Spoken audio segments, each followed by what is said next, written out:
Buenas tardes a todos. ¿Le entro de una vez, Elena? Sí, adelante. Ok, perfecto. Nada más también para ubicarme, el público que tengo. ¿Quiénes son? Estamos los mismos, bueno, casi que los mismos de la vez pasada, Marta, que son muchos de los permisionarios y algunos que tienen contratos por servicios no esenciales de las organizaciones del ACLAP. Ah, ok, perfecto. Bueno, buenas tardes a todos. Buenas En tardes. realidad, la legislación forestal desde el año 1996 no ha sufrido unos cambios así como muy radicales, excepto en el artículo 18, con lo que tiene que ver con los usos dentro del patrimonio natural del Estado, que supongo que ya lo vieron, que tiene que ver con el aprovechamiento del recurso hídrico, que se aumentó el artículo 18 bis. Y aparte de eso, creo que no ha tenido grandes sobresaltos, se mantiene más o menos en la misma tónica. Antes de entrar un poquito a hablar de cuáles son las actividades prohibidas, que fue lo que me pidieron que hablara, que en ese caso serían las que están sancionadas por ley, con tipos penales descritos en esta ley. Vamos a hacer un pequeño repaso sobre lo que la ley pretende regular o lo que la ley regula, de hecho. Entonces, por ahí se van a encontrar que este es un documento del 2002, pero como les digo, básicamente la ley se ha mantenido igual. Se los puedo compartir también después. Entonces, bueno, recordarles que esta es una ley de 1996.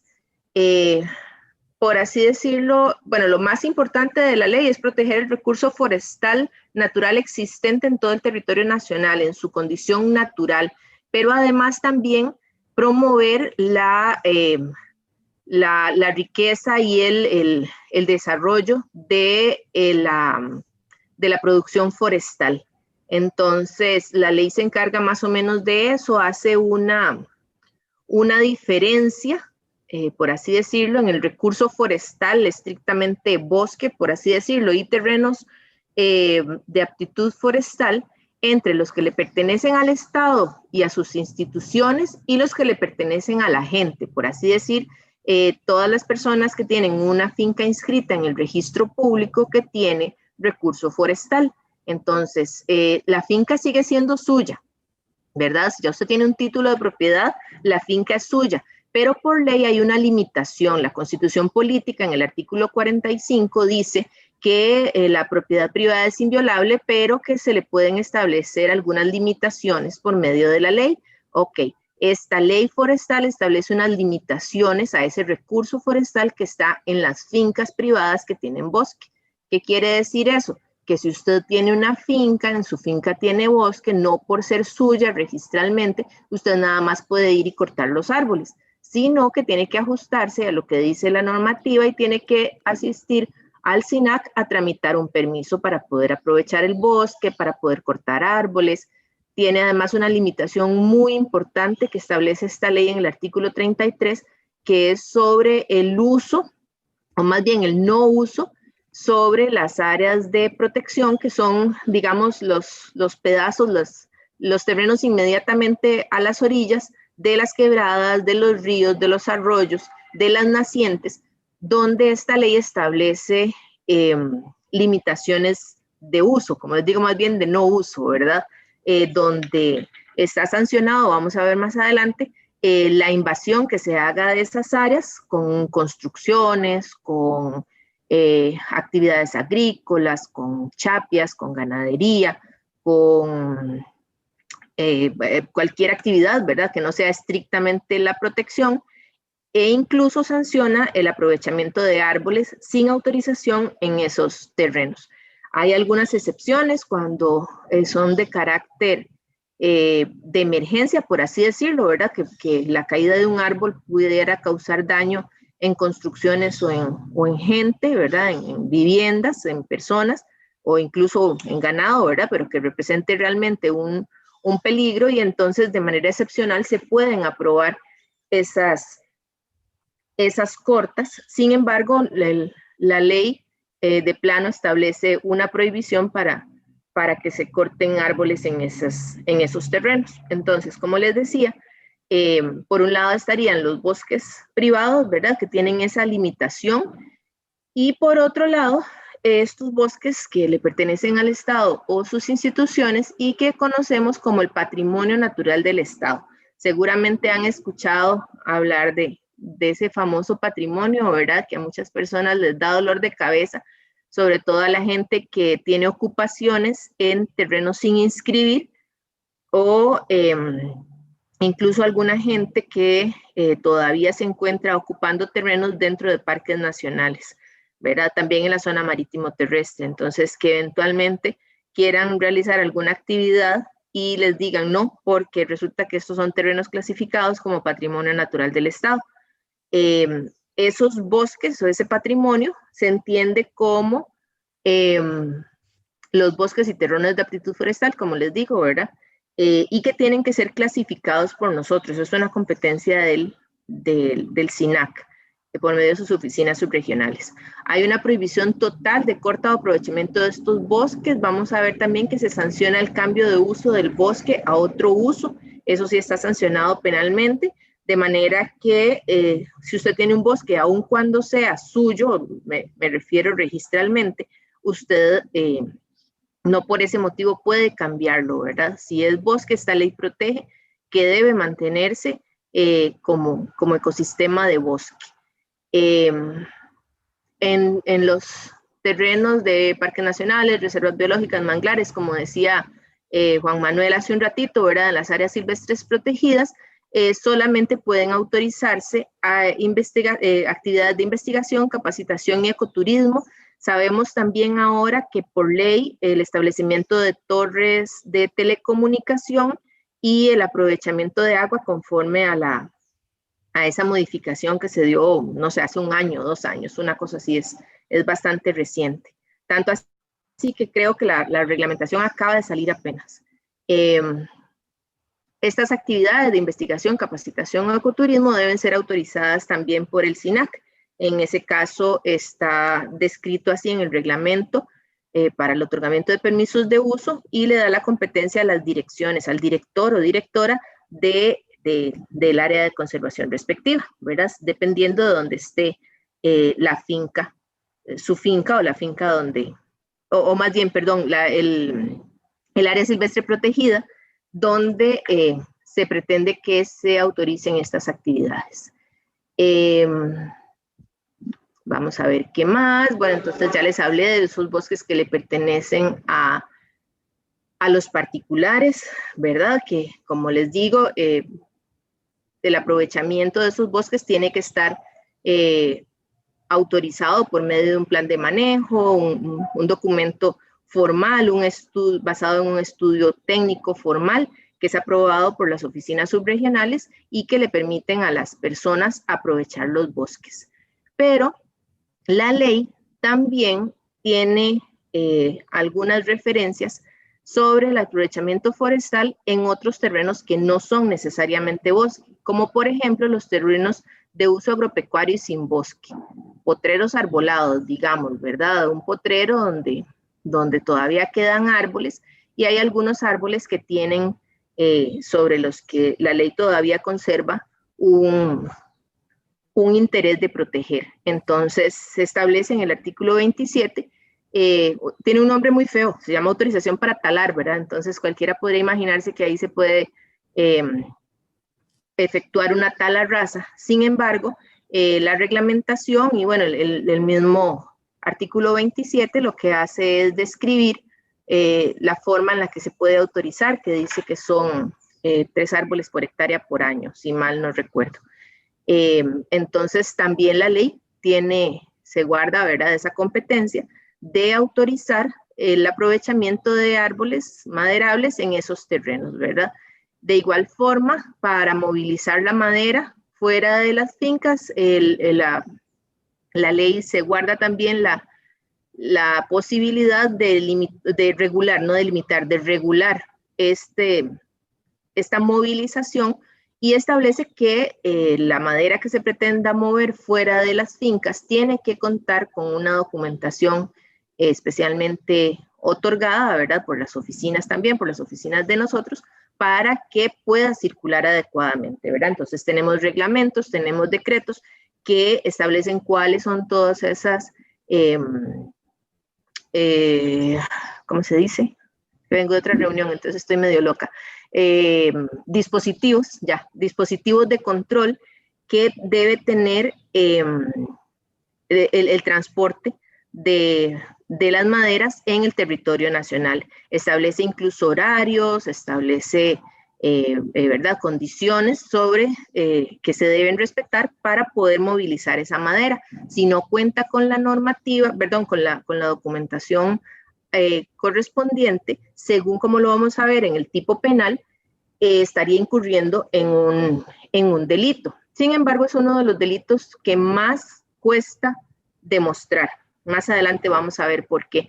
Y hemos tenido muchísimos problemas a través de los años, desde que esta ley está vigente, para sancionar la movilización de madera fuera de las fincas. Entonces, son tecnicismos a veces, pero de ahí la importancia de que la ley quede bien redactada, ¿verdad? Sin embargo, fue un zafis y hasta el día de hoy nos la hemos jugado a pura interpretación de los jueces, ¿verdad? Y no siempre es la más favorable. Otra forma en la que podemos encontrar árboles sobre los que la ley tiene algún interés es cuando esos árboles están ubicados o establecidos como en plantaciones forestales, entendiendo que las plantaciones forestales es madera que la gente siembra con la finalidad de aprovecharla, ¿verdad? Entonces, es muy importante saber que sobre las plantaciones forestales, en buena teoría, usted puede plantearlas y cosecharlas libremente. ¿Sí? Ok. La limitación está en si usted planta árboles en las áreas de protección que están descritas en el artículo 33, o sea, a la orilla de los ríos, a la orilla de las nacientes, donde aunque usted los haya plantado, no podría aprovecharlos. Entonces, esa es una limitación a los árboles plantados. Sin embargo, al resto, ¿verdad? Bueno, y tuvimos también un caso una vez en Cartago, que aunque a veces era una plantación forestal, el terreno por cuestiones naturales se fue lavando y aunque era una plantación forestal, si los árboles se permitía el aprovechamiento, amenazaba con que cayera terraplenes sobre una comunidad. Y entonces creo que era en Orosi, no me acuerdo. Y entonces hubo que limitar un aprovechamiento de una plantación forestal porque se corría el riesgo de causar daños a una comunidad. Como les digo, son cuestiones excepcionales. Sin embargo, en principio, la ley lo que hace es fomentar el establecimiento de plantaciones forestales para que la gente pueda plantar árboles, ¿verdad? Y después cosecharlos. Igual tienen la limitación de que para movilizar esa madera fuera de la finca tienen que tener dispositivos de control. Entonces quedan, digamos, con la obligación de tramitarlos, pero en lo que se refiere a la cosecha prácticamente es libre, ¿verdad? No había problema de corta, pero sí una restricción para el transporte por el territorio nacional. Entonces, como les hablaba hace un rato también, la ley prevé lo que es las áreas de protección, establece cuáles son esas medidas y prohíbe la eliminación y corta de los árboles en estos terrenos, por ejemplo, en las áreas que bordeen nacientes permanentes en un radio de 100 metros alrededor de la naciente. A ambos lados de las riberas de los ríos, quebradas o arroyos, dice que a 15 metros en zona rural y 10 metros en zona urbana en terrenos planos. Es distinto cuando los terrenos son quebrados, que en esos casos aumenta a 50 metros. Y bueno, es una medida un poquito técnica, ¿verdad? Que los ingenieros forestales saben hacer, pero cuando el terreno es quebrado, sí es importante, digamos, el terreno que deben reservar como área de protección, digamos, donde se extiende la limitación para la corta o eliminación de los árboles o el establecimiento de construcciones o de plantaciones o ganadería, etcétera, ¿verdad? Porque son de áreas exclusivamente para la protección. A la orilla de riberas, lagos, embalses naturales y en lagos artificiales o embalses construidos por el Estado, un área de 50 metros, no así entonces en los lagos o embalses artificiales construidos en su casa, por ejemplo, ¿verdad? Si usted tiene una finca y un buen día se le ocurrió construir un embalse, no está cerca de ningún río ni arroyo, etcétera, ¿verdad? Y es un hueco que usted hizo y quiso hacer su propio laguito, no tiene por qué respetar ninguna área de protección porque la ley lo exime. Sin embargo, para los lagos y embalses que ha construido el Estado, pensemos en Arenal, si el Estado se reserva aquí en la ley un área de protección de 50 metros. Finalmente, las áreas de recarga y los acuíferos de los manantiales dice que deben ser determinados en cada caso particular y se hace con base en estudios técnicos, dependiendo que determinen la dirección de los flujos subterráneos y la importancia del acuífero para consumo humano. Entonces, cuando estamos en presencia de áreas de recarga y acuíferos, tiene que hacerse en cada caso particular las mediciones. No sé si quieren hacerme alguna pregunta hasta aquí o quieren que entre con la parte de las sanciones, si tienen alguna duda. Marta, una preguntita con respecto a lo que es la plantación. El otro día, un ingeniero forestal me dijo a mí que cómo podía yo demostrar que ese árbol lo había plantado yo para solicitar un permiso para cortarlo. Corta. Es que si usted lo planta, usted no tiene por qué pedir permiso de corta. Como le digo, la limitación sería transportarlo o si está plantado en un área de estas de protección, pero de otra forma usted no tiene limitación de corta. Ahora, bueno, entonces, pero Marta, vea, es que le voy a explicar por qué así, porque aquí está gente de paisajes productivos. Este mensaje, esta pregunta me la hizo Guillermo, el ingeniero forestal del proyecto Paisajes a mí. Me dice, bueno, Gendry, estábamos viendo un árbol de cedro, más ya estaba en trozos cuando lo vio, y me dice, y esta madera, pero lo estábamos conversando ahí a la par del vivero, y yo le decía, bueno, es que vea, este cedro que estaba aquí, estábamos dentro del mismo lote, para poder hacer esto lo quitamos, y ya lo estamos secando, y él vio los bloques y todo, y él me decía, bueno, si yo le pregunto a usted, que ese cedro fue plantado por ustedes, que por eso ustedes lo están aprovechando, ¿cómo me demuestra usted eso a mí? Y yo me quedé en stand-by ahí. Yo lo que diría es que ahí tienen que hacerlo estrictamente con criterios técnicos. Yo no los conozco, no sé decirle cuánto, ¿verdad? O en qué condiciones, pero los ingenieros forestales, incluso hay unas técnicas forenses que permiten determinar el tiempo que tiene ese árbol, o sea, perfectamente podría demostrar que fue plantado. Si es un árbol que no está dentro del bosque, porque recuerde que la limitación está si está dentro del bosque, ¿verdad?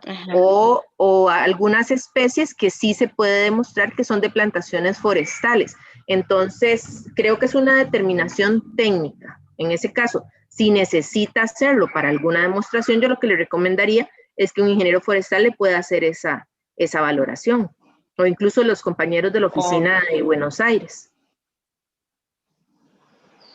Entiendo. Ajá. Incluso hay una resolución que creo que es del 2010 que establece cuáles son las especies para plantación forestal en el área de conservación Amistad Pacífico. ¿Qué quiere decir eso?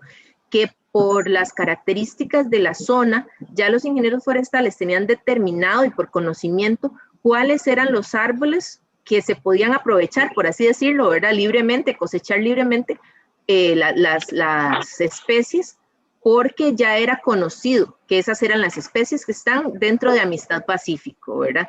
Si fuera una especie, y creo que el cedro está entre esos, si fuera una especie que no está en ese listado, que creo que está vigente todavía desde el 2010, que lo habíamos publicado y todo, Si no está dentro de ese listado, pues yo diría que con los ingenieros forestales empiecen a determinar eso, ¿verdad? Edad del árbol, dónde está plantado, si hay otros árboles plantados similares en la misma zona, si corresponden a algún proyecto, o sea, etcétera. En ese caso, como le digo, la limitación sería si está en el bosque. Ok, gracias. Bueno. Continúo. Una pregunta, ¿puedo hacer una preguntita? Claro que sí, ¿quién habla? William Solano, de Azutur. Sí, dígame. Si yo tengo 1 hectárea de bosque y solo esa hectárea tengo y quiero construir, ¿qué tengo que hacer o qué posibilidades me da la ley? Supuestamente, a lo que yo escuché, me dicen que me da un 10% nada más para utilizar, pero esa pregunta quisiera saber si es cierto o no es cierto. Sí, bueno, la determinación la hacen los jefes subregionales, ¿verdad? Si ustedes van y le dicen, es que Marta dijo en la charla, ahí yo me excuso y digo, el criterio técnico es el que priva. Yo le digo lo que dice la ley, pero siempre todas esas autorizaciones las da el jefe subregional, si es en San Pedro, me dijo que era, ¿o en dónde? Tres Colinas, Potrero Grande. Bueno, ahí sería Buenos Aires, entonces. El criterio técnico de Rolando ahí es el que priva. Yo jamás voy a ir en contra del criterio técnico que tenga Rolando, ¿verdad? Yo le digo lo que la ley dice, pero si él le dice, no, definitivamente el artículo 19 de la ley forestal establece que solamente se puede aprovechar un 10% del bosque, no se puede autorizar y está limitado para casas de habitación, caminos, establos y no sé cuáles otros, pero está en el artículo 19 de la ley forestal. Ahorita no lo recuerdo de memoria ni lo tengo aquí, pero sí podría hacerlo, pero de forma limitada, como le digo. Y obviamente autorizado por la oficina, ¿verdad? En ese caso no es simplemente que usted puede ir y decir, voy a hacerlo porque la ley me lo permite, no, tiene que estar autorizada por la oficina y tiene que tener un plan de manejo aprobado. ¿Alguna otra pregunta? ¿Me escucha? Sí. ¿Quiere que ampliemos? Acá tengo la ley. El artículo 19, ¿quiere que lo ampliemos de una vez? Ok, léaselo. Dice, en la propiedad forestal privada, manejo de bosques. Ajá. Actividades autorizadas. En terrenos cubiertos de bosque no se permitirá cambiar el uso de suelo, ni establecer plantaciones forestales. Sin embargo, la Administración Forestal del Estado podrá otorgar permisos en esas áreas para los siguientes fines: construir casas de habitación, oficinas, establos, corrales, viveros, caminos, puentes e instalaciones destinadas a recreación, el ecoturismo y otras mejoras análogas en terrenos y fincas de dominio privado donde se localicen los bosques. ¿Ve? Llevar a cabo proyectos de infraestructura estatales o privados de conveniencia nacional. C. Cortar los árboles por razones de seguridad humana o de interés científico. D. Prevenir incendios forestales, desastres naturales y otras causas análogas a sus consecuencias.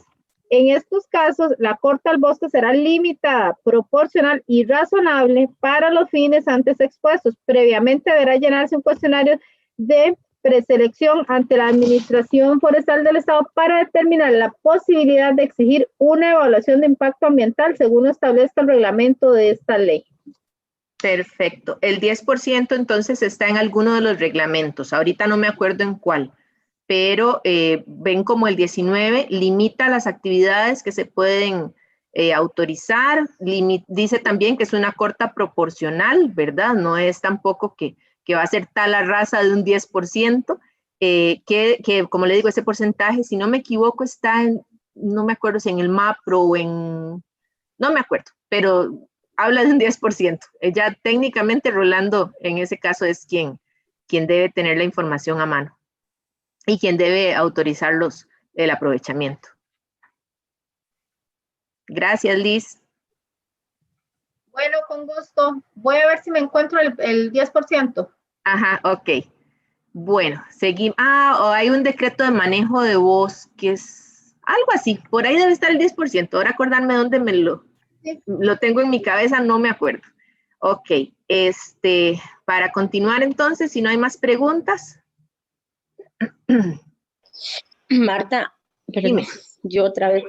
Bueno, Ajá. en este caso estamos hablando de un aprovechamiento de corta, pero los aprovechamientos de un árbol para fines recreativos, como por ejemplo la construcción de escaleras para subir al dosel, hacerle plataformas arriba, eso, ¿dónde se regula o cómo se regula? ¿Y qué tipo de trámite tengo que hacer?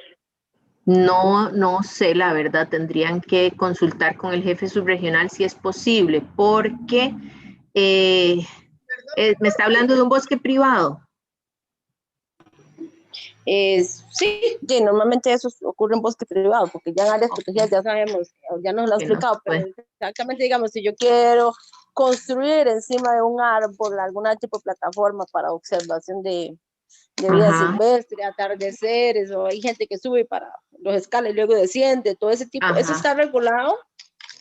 ¿Al ser el árbol un recurso forestal que está ahí plantado o está la verdad no lo sé, yo supongo que debe estar descrito como en actividades de ecoturismo y en ese caso supongo que debe haber alguna valoración técnica, obviamente del estado del árbol, ¿verdad? Porque estamos hablando de seguridad humana y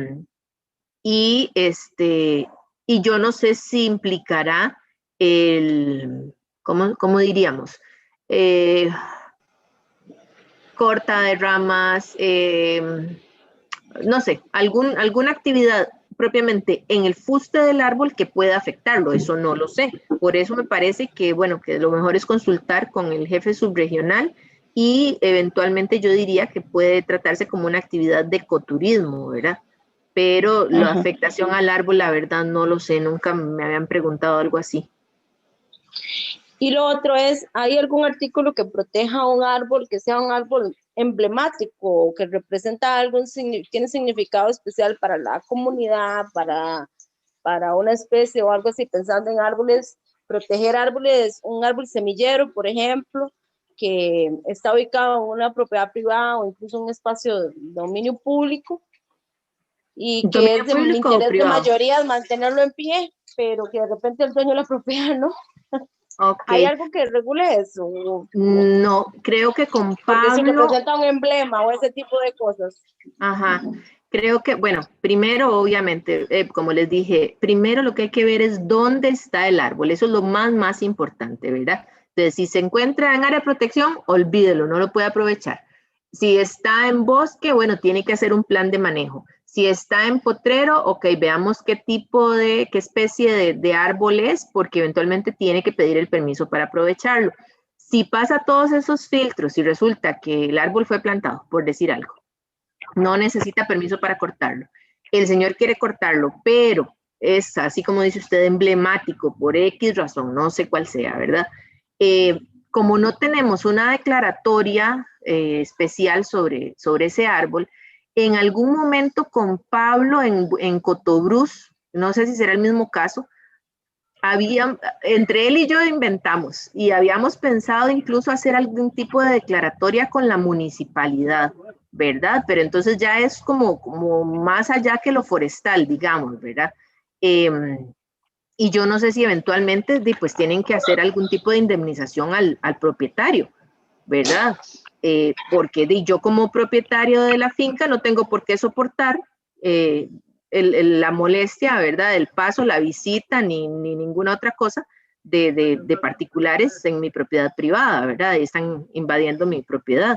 Entonces, son muchas las condiciones que hay que valorar primero y ya les digo, en Cotobruz habíamos pensado proponer algo así. Al final Pablo no volvió a consultarme, pero creo que habíamos pensado como en una declaratoria como de monumento natural o algo así, que está establecido en el 32 de la Ley Orgánica del Ambiente.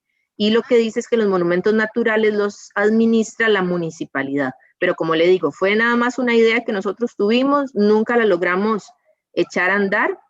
No sé qué pasó con ese árbol, pero no, la ley no prevé. Ahora, si es madera vedada, si es un árbol vedado, hay un decreto de cuáles son las especies vedadas y esa especie debe mantenerse.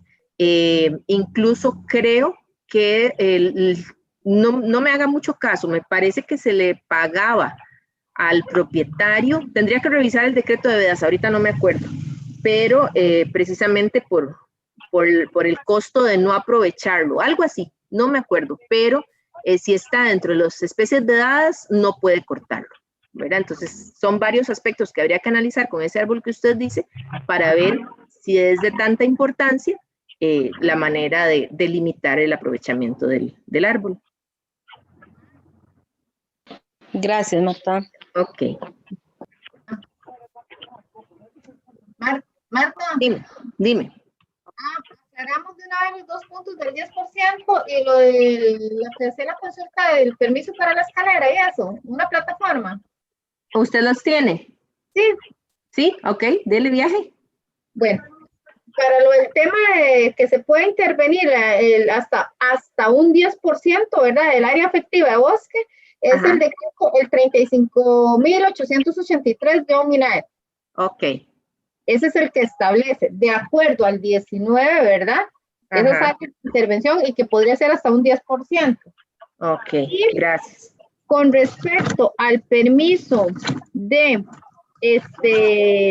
para una plataforma, para escalera de esto, bueno, todo esto consultado ya con el compañero Nelson, ¿verdad? El jefe de la subregión. Ajá, ok. Me dice que como en ampliación a este concepto de ecoturismo, ¿verdad? Que establece qué actividades son permitidas, por ejemplo, si se permite esto en plataforma, todo. Lo primero es obtener la CETENA, ¿verdad? Ok. Si obtienen CETENA, ya lo que SINAC da es el permiso si tienen que cortar algún árbol o algún, ¿verdad? Entonces, nosotros igual dice que se da como un permiso de aprovechamiento igual en el mismo sentido del 19, ampliando a lo que permita ese ecoturismo. Ajá. Ajá. Ok. Entonces, hay que empezar por CETENA. Exactamente, hay que empezar por CETENA. Si CETENA, okay. Ajá, entonces se procede ya con la autorización nuestra en caso de que se intervenga o se tenga que aprovechar algún árbol. Ok, perfecto. Muchas gracias, Liz. Bueno, estamos en todas. Sí, sí. Gracias. Aquí tenían cerquita, entonces.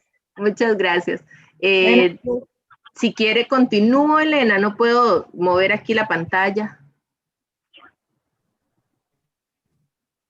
¿Qué ven ahora? Sí, ¿por qué será que no la...? Ya, donde ahora dice sí. sanciones. Estaba como pegadilla, ahora sí. Ok, ya entrando entonces propiamente en lo que la ley forestal sanciona. Sanciona la invasión, como les estaba hablando, de las áreas de protección del artículo 33, sanciona con pena de prisión a quien invada estos terrenos. Y además a quien invada áreas o bosques de terrenos sometidos al régimen forestal o a terrenos del Estado, a los que llamaríamos patrimonio natural del Estado o a las áreas silvestres protegidas. Eso está sancionado con pena de prisión y no pueden reclamar nunca ningún tipo de indemnización por las construcciones que eventualmente el juez incluso puede ordenar que las quiten, ¿verdad? Si le dice a la persona que tiene que quitar una construcción, ¿verdad? En esos terrenos, y no lo hace, incluso podría ordenar la demolición por la fuerza y después cobrarle el costo por esa demolición. Otra actividad que está sancionada es aprovechar recursos forestales en terreno patrimonio natural del Estado, como les decía. No respetar las vedas forestales. Vean la importancia que tiene esta declaratoria de veda que está por decreto, ¿verdad?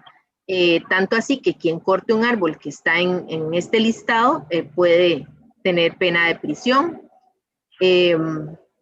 A quien cause un incendio forestal, ya sea con dolo o con culpa, ahí lo que cambia es la cantidad de años que podría, los años de sanción de prisión, ¿verdad?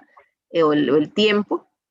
Y el dolo de la culpa se diferencia. El dolo es la intención de causar el daño y la culpa, bueno, es un accidente, por así decirlo. No tenía la intención de causar el daño, pero lo causó por un descuido, por alguna situación, ¿verdad? Causó un incendio. No era lo que quería, pero lo causó. Y aún así podría ser sancionado con pena de prisión. Otra actividad que puede ser sancionada con pena de prisión es aprovechar productos forestales en propiedad privada sin el permiso de la AFI. Entonces, de aquí la importancia de tramitar los permisos de corta y de aprovechamiento y respetar los permisos también, ¿verdad? Porque alguna gente a veces se la juega, cortan los árboles sin permiso y esa es una actividad que está sancionada con pena de prisión. Entonces, pues es mejor siempre hacer los trámites y obtener las autorizaciones y los instrumentos de transporte también, los dispositivos. Otra actividad que está sancionada con pena de prisión es adquirir o procesar productos forestales sin cumplir con los requisitos. Esto, por ejemplo, para la gente que tiene aserraderos móviles, ¿verdad? De pronto usted tiene una cantidad importante de madera apilada en su casa, ¿verdad? Usted tiene que demostrar la forma en la que adquirió esa madera y la que haya procesado también. Entonces, adquirir o procesarla tiene que cumplir con todos los requisitos. Realizar actividades que impliquen cambio de uso de la tierra, del bosque, creo que dice más bien este artículo, no me acuerdo. Un terreno que es bosque no puede cambiarse a uso agrícola, por ejemplo, ni a uso de vivienda, ni a ningún otro uso, porque naturalmente él tiene una cobertura boscosa. Tanto así que en algunas sentencias el juez obliga a las personas a remover, qué sé yo, construcciones, ¿verdad? O caminos, o etcétera, y devolver o permitir la regeneración natural para que vuelva a su estado natural, al estado bosque. Otra sanción es sustraer o transportar productos forestales de propiedad privada o del Estado, o sea, quien además se mete en un terreno ajeno y aprovecha productos forestales. Construir caminos o trochas en terrenos de bosque, esto está sancionado con pena de prisión, entonces mucho ojo, ¿verdad? Tramiten siempre los permisos para trabajar en bosque, siempre ante las dudas es mejor consultar y estar seguros que no vayan a hacer un aprovechamiento y que después necesitaban el permiso. Emplear equipo maquinaria de corta, extracción o transporte en contra de lo establecido en el plan de manejo. De ahí la importancia de apegarse a lo que está aprobando la administración. La administración le va a dar una resolución, se va a referir al plan de manejo, que es elaborado por un ingeniero forestal. Estas obras son vigiladas por un regente forestal. El aprovechamiento es quien tiene la responsabilidad de ejecutar el plan de manejo. Y pues siempre, ¿verdad? En la medida de lo posible buscar profesionales responsables, honorables, ¿verdad? Que vayan a respetar los planes de manejo, porque de todo hay en la viña del Señor. Así que mejor trabajar con gente honesta y cuidadosa. Otra pena establecida con pena de prisión es movilizar madera en trozas, escuadrada o aserrada. Y aquí es donde está el problema que yo les decía hace un rato. La ley cometió el error, por así decirlo, porque sí es un error, de sancionar solamente a quien moviliza la madera proveniente de bosque o de plantación, sin contar con la documentación respectiva. Pero resulta que, como veíamos antes, también hay árboles sobre los que la ley mantiene interés, que son o terrenos forestales, ¿verdad? No necesariamente bosques, sino potreros con árboles, ¿verdad? O sistemas agroforestales. No hablé de los sistemas agroforestales, pero es, por ejemplo, cuando combinan café y árboles, ganadería y árboles, y esos dos sistemas están fuera de esta pena de prisión. Como les digo, creo que fue un SAFIS de la ley. Y entonces esto nos ha enredado mucho, los tribunales nos han enredado mucho, hacer la comprobación de dónde viene esa madera y entonces en algunos momentos incluso nos piden tener que demostrar la procedencia de la madera. Entonces se vuelve un poquito cansado, agotador para nosotros, con exceso de trabajo, pero bueno, es un error que mantiene la ley hasta ahora y ahí casi que tenemos que ajustarnos a lo que a las fiscalías se les antoje pedir. Y a pesar de que ya hay políticas al respecto, pero bueno, a veces cuesta un poquito con los fiscales. Los pobres compañeros tienen que lidiar con ellos. Y la última actividad sancionada es la de envenenar o anillar árboles sin el permiso de la AFE. Yo casi me atrevo a decirle a los compañeros que no se tramitan permisos ni para envenenar ni para anillar, ¿verdad? Y al contrario, sí hemos llegado a lugares donde en el campo esa es una práctica que hacen obviamente para ir matando el árbol poco a poco, ¿verdad? Sin embargo, está sancionada con pena de prisión. Aparte de esta información, bueno, la ley dice que todos los medios de transporte y todos los productos decomisados en una eventual actividad ilícita que los compañeros encuentren, pueden ser decomisados y después, posteriormente, caer en comiso a favor del Estado. Eso quiere decir que una vez que termina el proceso penal, el juez dicta que todos esos bienes quedan a favor de MINAE, quedan a favor de SINAC, de las áreas de conservación, perdón, de las oficinas subregionales, y pierde, el infractor pierde el derecho sobre esos bienes. Otro asunto importante que no está aquí es la disposición que establece el artículo 6 y 65 de la ley forestal respecto a la madera que llega a nosotros como producto de desastres naturales, de ampliación de carreteras o también producto de los comisos o de los decomisos. Dice que cuando llegan a nosotros producto de ampliación de carreteras o de desastres naturales sin que se conozca el propietario, esa madera la ponen a favor de nosotros, digamos, ¿verdad? En una emergencia, esa madera puede donarse a las escuelas. Pues dice que el Ministerio de Educación para hacer mobiliario. A veces, bueno, recuerdo que en la oficina de Pérez hubo un tiempo que teníamos listados de escuelas, ¿verdad? Que decían, bueno, cuando tengan madera a su disposición, dónenla a nosotros, ¿verdad? Y se han hecho algunas donaciones.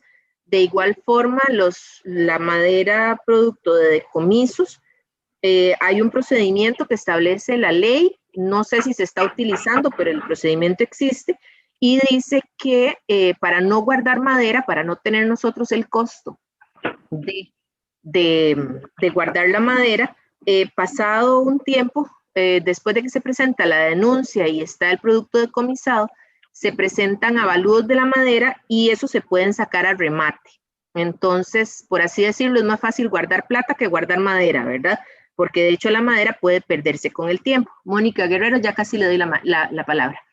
Y está establecido en la ley, como les digo, a veces es una cuestión nada más de trabajar junto con los fiscales para ponerlo en práctica bien pronto y no tener el costo de guardar madera, sino sacarla a remate y no tener maderas apiladas en las oficinas. Dígame, doña Mónica. Gracias, buenas tardes. Buenas Una tardes. consulta, digamos, si nosotros tuviésemos el permiso de uso en un sendero en el parque, en el Pila, y sobre ese sendero hay árboles que han caído, ¿esa madera se podría utilizar para hacer alguna infraestructura en el mismo sendero? Otra vez, ¿ustedes están en un permiso de uso dentro del Parque Nacional? Estamos tramitando, estamos iniciando. No, esos aprovechamientos, no, yo diría, bueno, que cualquier actividad tiene que estar autorizada por la oficina subregional.